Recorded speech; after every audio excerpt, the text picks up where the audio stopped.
আমাদের কক্সবাজার টুরিস্ট পুলিশের অভিভাবক আমাদের অতিরিক্ত ডিআইজি মহোদয়ের নির্দেশনা মোতাবেক আমরা এই কক্সবাজারে আগত পর্যটকদের নিরাপত্তার জন্য 3 স্তর বিশিষ্ট নিরাপত্তা ব্যবস্থা গ্রহণ করেছি।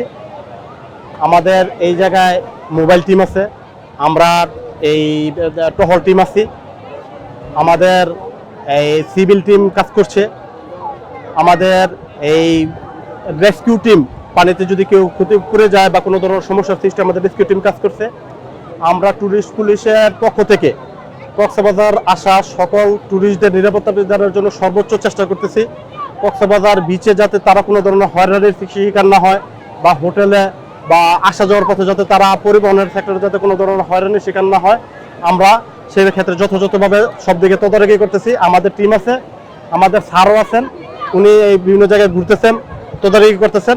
আমরা বিভিন্নভাবে আমরা পুলিশ পরিদর্শকদের নেতৃত্বে বিভিন্ন বিচে এরকম টিম আছে, সবাই তাদের টিম নিয়ে কাজ করতেছে যাতে পর্যটকরা যাতে কোনো ধরনের হয়রানির শিকার না হয়।